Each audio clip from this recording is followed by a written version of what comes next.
Siapa yang mempunyai kesilapan paling pelik, Bluey atau Peppa Pig? Hari ini kita akan mengetahuinya. Sekarang inilah yang... Dan sudah tentu, Mari kita mulakan dengan Bluey. Walaupun Bluey adalah siri yang sangat estetik, ia juga mempunyai beberapa kesilapan kecil dalam animasinya.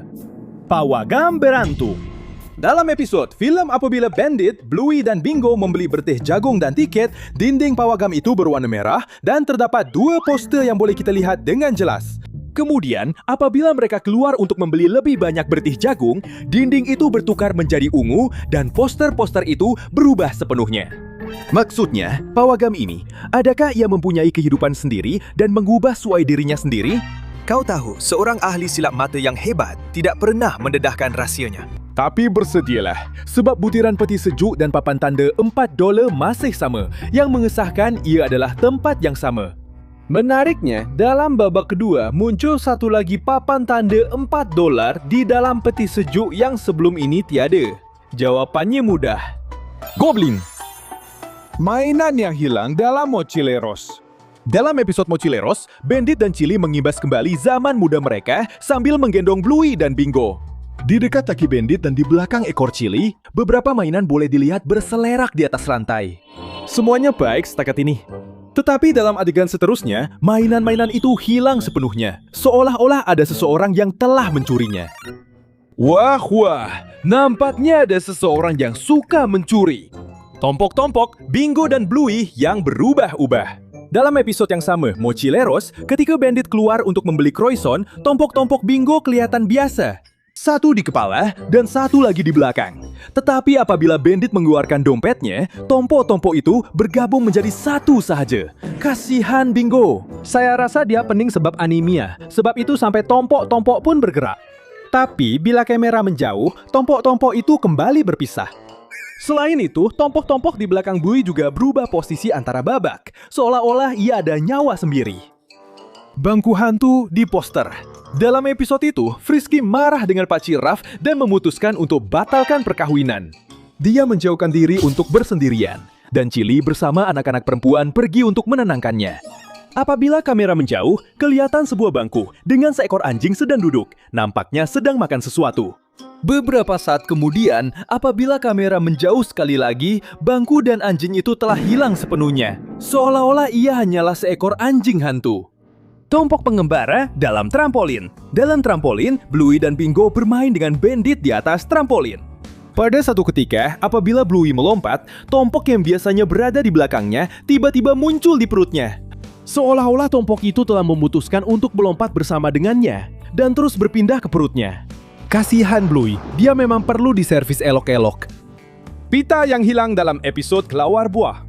Dalam episod Kelawar Buah, Chili sedang membalut tongkat hoki beliau dengan pita, dan jelas kelihatan beliau sudah membalutnya beberapa kali. Tetapi apabila Bluey masuk ke dalam babak, pita kuning itu hilang sepenuhnya. Ini berlaku sekelip mata yang menunjukkan bahawa Chili mungkin boleh membuat sesuatu hilang seperti seorang ahli sihir. Pembersihan ajaib dalam Keitik. Salah satu kesilapan latar belakang yang paling lucu muncul dalam Keitik. Apabila Bandit sedang membakar kek yang terkenal itu. Kaunter di belakangnya bersepah, penuh dengan tepung, gula, dan mangkuk. Tiba-tiba, di tengah-tengah babak itu, semuanya menjadi bersih dengan sendirinya. Sendirinya! Macam kena petik jari Thanos saja. Saya tak rasa ada hantu yang begitu rajin dalam rumah ni kan? Tapi macam mana pula dengan kesilapan Peppa Pig?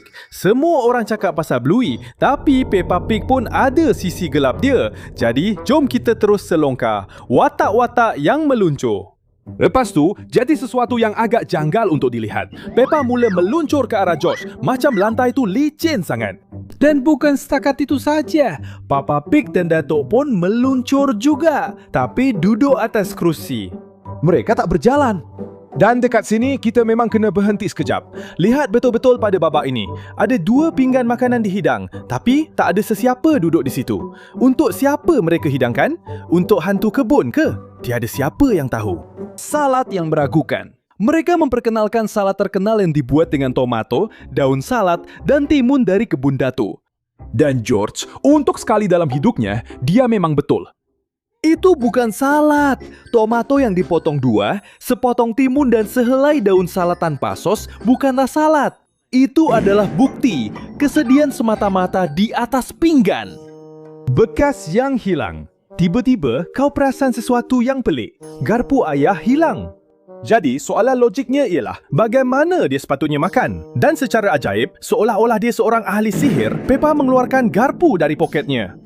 Seolah-olah dia ada inventory tanpa hat yang dibuka kunci dalam poketnya. Kesilapan yang hampir tiada siapa perasan. Ini yang sangat menarik. Tomato itu ada bayang-bayang, tapi di atas, bukan di bawah. Tomato ini tidak diletakkan di atas meja.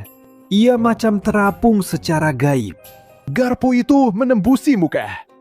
Dalam satu babak lain, Peppa mencucuk bibirnya dengan garpu. Tomato busuk George. George benci tomato. Sempurna. Jadi di mana kepingan kedua tomato yang ada di atas pinggannya? Adakah dia memakannya tanpa sadar atau dia sembunyikan? Adakah ia menguap seperti segala-galanya dalam siri ini? Dinosaur terbalik. Dato' Pig meminta George untuk cuba salad. Sekarang salad itu menjadi dinosaur. Sudah tentu. Tetapi Dato' memusingkan dinosaur itu secara terbalik di depan George. Untuk apa? Supaya dia mengaguminya. Supaya dia keliru. Supaya dia dipermalukan. Tukar episode. Papa meletakkan sebuah gambar. Kita pergi ke episode seterusnya. Dan Papa Pig sedang membaca surat kabar di mana teksnya hanyalah garisan-garisan. Dan dalam babak seterusnya, surat kabar itu hilang sepenuhnya. Dia tidak meletakkannya di mana-mana. Dia tidak melipat atau membuangnya. Dia hanya pergi begitu sahaja. Alat-alat diletakkan di tempat yang salah. Papa Pig kata dia perlukan pita pengukur dan pensel. Kotak alat itu betul-betul di hadapan sofa. Sangat jelas. Mustahil untuk tidak nampak. Dan walaupun begitu, dia tetap menjangkau ke depan seolah-olah kotak alat itu berada di belakangnya. Sama ada sofa itu bergerak sendiri, atau Papa Pig tak tahu dia hidup di dimensi mana, paku yang berubah jumlahnya. Sekarang dia perlukan tukul. Kita lihat dinding. 5 paku. Potongan, kita lihat semula. 4 paku. Potongan lagi. 5 paku semula. Malah inflasi pun tak berubah secepat paku-paku di rumah ini. Gambar yang hilang. Dan perhatikan bis ini. Gambar yang tergantung di atas dan di sebelah kiri sofa itu hilang sepenuhnya. Ia tidak jatuh atau pecah, malah tidak bergerak. Ia hanya hilang begitu sahaja. Lubang yang tidak masuk akal di dinding itu. Papa Pig cabut satu paku, dan tiba-tiba 10 bata tercabut dari dinding. 10! Hanya dengan satu paku! Papa Pig keluarkan satu blok yang terbentuk dengan sempurna, hampir seperti kepingan Lego. Tapi di lantai ada serpian bata yang pecah. Jadi, dari mana datangnya? Memang satu misteri. Dan daripada menggunakan blok yang sudah ada, Papa Pig memutuskan untuk membawa kira-kira 17 bata, sedangkan dia hanya perlukan 10 untuk menutup lubang itu. Kita tak tahu sama ada ini kerja pembinaan yang teruk, atau Papa Pig memang tak lulus matematik di sekolah. Fizik, plaster, dan cat. Plaster mula merebak secara ajaib, walaupun di kawasan yang kita tak pernah nampak ia berlaku. Dan lebih teruk lagi, ia nampak macam merebak di lantai, seolah-olah ia satu entiti hidup. Cat yang menariknya memang berfungsi dengan fisik biasa. Pembersihan ajaib dan taku kitar semula. Papa Pig membersihkan semuanya dan rumah jadi sangat bersih. Dan satu fakta menarik, dia memasang semula paku yang sama yang telah dikeluarkan. Kerana secara ajaib, sekali lagi ada 5 paku yang kelihatan. Mama Pig sentiasa bersedia. Akhirnya, Mama Pig muncul dengan tukul dan paku di tangan. Tiada kotak ala berhampiran. Kesimpulan, Mama Pig sentiasa bersedia. Tukul, paku, dan kesabaran yang tidak terhingga untuk hidup bersama Papa Pig. Jadi, siapa yang ada kesilapan paling pelik? Peppa Pig dengan realitinya yang memang rosak atau Bluey yang tompok-tompoknya asyik bergerak? Tinggalkan jawapan anda di ruangan komen.